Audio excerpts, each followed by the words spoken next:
प्रेमानंद महाराज जी जो हैं वो इतना सडनली क्यों उनके बारे में चर्चा होने लगी है? मुझे सबसे ज़्यादा मैंने उनकी जो पहली वीडियो देखी थी तो वो अनियन गार्लिक पे बात कर रहे थे।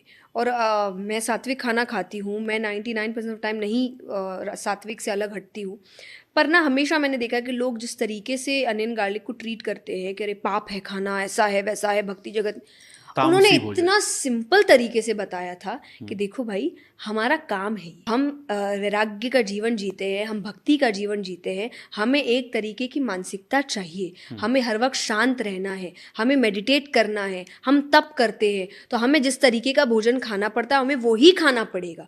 तुम अगर ऐसी फील्ड में हो और तुमको ये चीज़ें चाहिए तो तुमको भी ये करना पड़ेगा, वरना बेटा कोई पाप नहीं। हमारे वृंदावन में इस समय एक महाराज जी का बहुत नाम हो रहा है, पूरी दुनिया के बड़े बड़े लोग आ रहे हैं और महाराज जी के पास दौड़े दौड़े चले जा रहे हैं। हम नाम तो नहीं लेना चाहते क्योंकि वो अपने भजन में लगे हैं, पर आप सब जानते हैं श्री प्रेमानंद बाबा। लेकिन जानते हो, मैं 2 बार गया हूं प्रेमानंद बाबा जी के पास में। बहुत अच्छे हैं, सरल हृदय हैं। और जब मैं जाता हूं तो ब्रजवासी में निष्ठा कैसी होनी चाहिए साधु की, वो मैं उनमें देखता हूं। वो जानते उस बात को। हम तो पापी हैं, अधम हैं, तुच्छ हैं, कोई बल नहीं। अब वो महाराज प्रेमानंद जी महाराज तो बहुत भजनानंदी। एक महात्मा है जो बहुत बढ़िया से सत्संग कर रहे हैं, पूज्य श्री प्रेमानंद जी महाराज। हमने उनके बारे में सुना कि सुबह 3 बजे से सत्संग करते हैं और लोग सोचते हैं कि 3 बजे तो वहां कौन जाएगा, पर सुनने वाले ऐसे प्रेमी महाराज 3 बजे वहां बैठने की जगह नहीं रहती, इतने सुनने वाले वहां पहुंच जाते हैं। बाबा प्रेमानंद महाराज, वो जो तुम बाबा देख रहे हो वो बाबा तो जा चुका है कब का।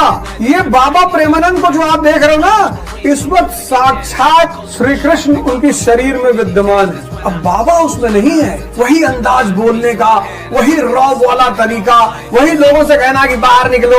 वो जो डॉक्टर ने कहा था कि बाबा आज से 17 साल पहले कि बाबा तुम 2.5-2 साल और रहोगे, तो बाबा तो 2.5 साल बाद चले गए। इस देश में ऐसी बड़ी घटनाएं घटी हैं, जिसको मौका मिले जाके साक्षात कृष्ण का दर्शन कर ले बाबा प्रेमानंद के रूप में वृंदावन में। वृंदावन के एक महापुरुष, सुनने जैसे महापुरुष है, नाम पर बहुत बोलते हैं, गजब, मुझे बहुत अच्छा। वो कहते हैं कि कोई सिद्धांत की जरूरत नहीं, कोई यम नियम की जरूरत नहीं, तुम नाम लो, केवल नाम जपो। राधा का नाम लो, दुर्गा का नाम लो, राम का नाम लो, केवल नाम। वो कहते हैं कि एक घड़ी मानी 24 मिनट, 24 घंटों में केवल 24 मिनट तुम्हारे जो इष्ट देव उसका नाम लो। भाव जगे न जगे कोई चिंता नहीं, इससे मोक्ष मिले, धंधा ठीक से चले, रोग मुक्ति हो, ये सब सोचना बंद कर दो। वर्तमान जीवन में तुम्हें शांति मिलेगी।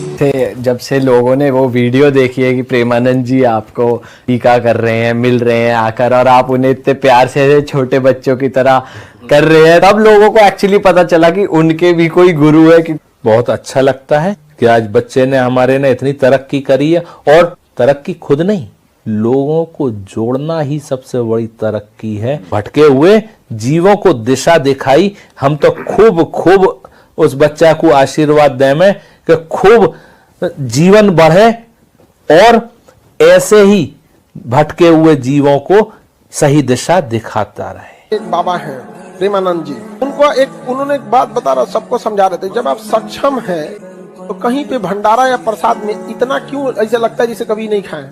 उनका समझाना गलत नहीं था। 5 दिन के 1 दिन हुमाच के खा जाओ, वो किसके लिए आप बताओ? असहाय लोग के लिए। यहाँ पे वृंदावन के एक अद्भुत संत हैं श्री प्रेमानंद बाबा, उनकी किडनी दोनों खराब हो गई तो लोगों ने कहा कि आप ये निकलवा कर दूसरी डाल लो। कई भक्तों ने कहा हम अपनी दे देते हैं। उनकी वाणी सुनकर के आपके रोंगटे खड़े हो जाएंगे। वो हाथ जोड़कर बोले, देखो भाई, हम अपनी किडनी नहीं निकालेंगे। अरे बाबा मर जाओगे। बोले जो श्री जी को करना होगा, कल होता हो आज हो जाए। एक किडनी हमारी कृष्ण है, दूसरी किडनी राधा है, हम अपने अंदर से कृष्ण राधा नहीं निकाल सकते। इस समय आप सब जानते हैं, आप देखते भी होंगे, इस समय उनका जलवा चल रहा है, जलवा। और हमारे देखो, हम तो उनको प्रेमानंद बाबा को हम हमारे वृंदावन में रहते हैं वो, इसलिए हम एक तरह से उनको इस वक्त सनातन के भीष्म पितामह की श्रेणी देते हैं इस समय। और राधा रानी की विशेष कृपा है उन पे। कृपा तो देखो सब पे होती है राधा रानी की, उन पे विशेष क्यों है? कृपा तो हम पे भी है राधा रानी की, आप सब पे भी है, लेकिन उन पर विशेष क्यों है? उन पर विशेष इसलिए है कि उनका एक नियम मुझे बहुत प्रिय लगता है, जो राधा रानी की वजह से ही है। क्या? वो वृंदावन को छोड़ के नहीं जाते कहीं। वो वृंदावन को छोड़ के, उनके पास कितने कितने ऑफर आते हैं कि महाराज चलो कुछ आप वहां प्रवचन करना। पता है हमारे यहाँ कहा जाता है कि हम जैसे वक्ता जो कथा करते हैं, जो वृंदावन को छोड़ के कभी कहीं जा रहे हैं, कभी कहीं जा रहे हैं, कभी कहीं जा रहे हैं, हमारे वृंदावन में ऐसी मान्यता है कि उनको किशोरी जी भेजती है ब्रज से बाहर जाओ। क्यों? बोले ये तुम्हारी सजा है। वृंदावन से बाहर जाना वो हम लोगों के लिए एक तरह से सजा है।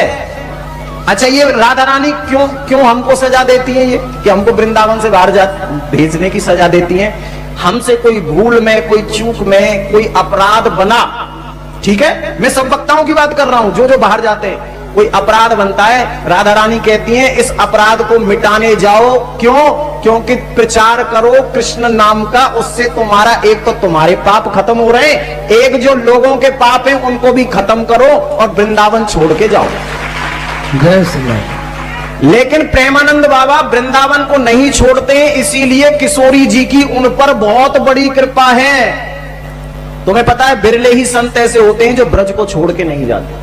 आजकल लाइमलाइट में ऐसा ये सोशल मीडिया चल रहा है, किसको नहीं है जाने का, किसका मन नहीं करता? कोई विदेश जाना चाहता है, कोई कहीं जाना चाहता है, कोई, लेकिन सच्चे संत भैया ऐसे ही होते हैं। सच्चे संत ऐसे ही होते हैं। ऐसा कौन है जो उनसे मिलने नहीं आता? ऐसा कौन सेलिब्रिटी है जो नहीं आता? देखो, हम सेलिब्रिटियों के पास जाएं, अगर हम किसी सेलिब्रिटी से मिलने जाएं, पता है लोग सेलिब्रिटी किनको कहते हैं? फिल्म के हीरो हो, फिल्म की हीरोइन हो, उनको हम लोग सेलिब्रिटी कहते हैं। लेकिन वो सेलिब्रिटी कैसे हैं पता है? बड़े खतरनाक वाले हैं। अभी मैंने एक ऐसा दृश्य देखा, कुछ लोग राम मंदिर में आए थे, अभी राम मंदिर का उद्घाटन हुआ, उसमें भगत जी राम मंदिर में ऐसे सेलिब्रिटी आए जिन्होंने कुछ समय पहले ही ये बयान दिया था कि हमको तो गाय का बीफ बहुत अच्छा लगता है। हाँ, नाम नहीं लूंगा मैं, बताओ वो उनको सेलिब्रिटी मानते हैं लोग जो गाय का मांस खाते हैं। गाय के सेलिब्रिटी है, थूको ना इन पे। सेलिब्रिटी तो वो होते हैं जो हमारे धर्म की वृद्धि करते हैं, धर्म की वृद्धि, हमारे भारत की वृद्धि करते हैं। इसलिए एक तरह से सनातन के सबसे बड़े सेलिब्रिटी यदि कोई है तो इस वक्त है प्रेमानंद बाबा। मालूम है कई लोग संत की परिभाषा नहीं जानते, कई लोग ऐसे लोगों को संत बताने लग जाते हैं वो संत है ही नहीं। कितने लोगों को तो मैं ऐसा जानता हूं जिनको लोग संत तो कहते हैं, लेकिन सिर्फ संत के नाम पे वो कर क्या रहे हैं? अपने बच्चों को आगे बढ़ा रहे हैं। देखो, संत वो है न तो वो परिवार में फंसता है, न वो माया में फंसता है। ध्यान रखना, जो परिवार में फंसा है, मेरा बेटा, मेरी बेटी, मेरा परिवार, वो जीवन में कभी संत हो ही नहीं सकता। प्रेमानंद बाबा की विशेषता यही है, उनमें परिवारवाद भी नहीं है, ना कोई उनके आगे है ना कोई उनके पीछे है। जैसे हमारे उत्तर प्रदेश के मुख्यमंत्री हैं योगी जी, एक तरह से प्रेमानंद बाबा योगी भी हैं। और उनकी एक और विशेषता है भगत जी, वो फालतू के फॉलोवर बढ़ाने के चक्कर में फालतू के प्रवचन कभी नहीं देते। बहुत से लोग फॉलोवर बढ़ाने के चक्कर में जाने क्या क्या करते हैं, कैसी कैसी चीजें डालते हैं, लेकिन वो सिर्फ राधा नाम, वृंदावन की महिमा, ब्रजवासियों की महिमा। कोई ब्रजवासी आज उनके पास चला जाए, उठ के साष्टांग चरणों में लेट जाते हैं वो, ये उनकी विशेषता है। क्यों? क्योंकि वो मानते हैं ऐसा कि ब्रजवासी साक्षात कृष्ण का ही रूप होता है। ये उनकी विशेषता है, और उन जैसी विशेषता शायद बिरलों में ही मिलती है। इसलिए प्रेमानंद बाबा को हम सब एक बार प्रणाम करते हैं, जिन्होंने आज राधा नाम को, वृंदावन धाम के नाम को, ब्रज के नाम को आज सितारों से भी ऊंचा कर दिया है। पता है कितनी भीड़ तो उनकी वजह से वृंदावन में आ रही है, कितनी भीड़। और ये चमत्कार ही है जो आप किडनी वाली बात कर रहे हैं ना, ये वास्तव में चमत्कार है। कोई बिना किडनी के इतने दिन तक जिंदा नहीं रह सकता। लेकिन मैंने आपसे कहा ना, विश्वास सबसे बड़ी चीज है। मैं आपसे आज यही मांगता हूं, कुछ करना या मत करना, भगवान में विश्वास जरूर करना, भगवान पे कभी शंका ना करना। भगवान पे विश्वास करोगे तो सब कुछ मिलेगा। वो एक मुझे लाइन याद आ गई, शंका का रावण लंका के रावण से भी ज्यादा भयानक है। शंका का जो रावण है ना, वो लंका के रावण से भी भयानक होता है, जो हमारी समझदारी का अपहरण हमारी आंखों के सामने करता है। रावण ने तो सीता का हरण किया था, माता का, उस वक्त किया था जब भगवान नहीं थे। लेकिन ये जो शंका का रावण है, ये तो हमारी आंखों के सामने हमारी समझदारी का हरण कर लेता है, अपहरण कर लेता है। इसलिए समय समय पर सत्संग के द्वारा, भगवान के भजन के द्वारा इस शंका के रावण को मिटाते रहो। अच्छा, मैंने आज विचार किया, एक चिंतन आज हमने किया। हम रोज ही चिंतन करते हैं, रोज ही विचार करते हैं। आज हमने एक विचार किया, आज हमने एक चिंतन किया कि देखो, यदि किसी को जुखाम है, सर्दी है, तो उसे डॉक्टर ठीक कर सकता है। किसी को टीबी की शिकायत है, टीबी की बीमारी है, तो डॉक्टर उसे ठीक कर सकता है। मतलब सामान्य जो बीमारियां शरीर में उत्पन्न होती हैं, वो सारी बीमारियां डॉक्टर शायद ठीक कर सकते हैं। पर कोई कहे कि हमें बहुत क्रोध आता है, डॉक्टर साहब इसकी दवाई दे दो, तो क्या दुनिया के किसी भी डॉक्टर के पास गुस्से की दवाई है? बताओ।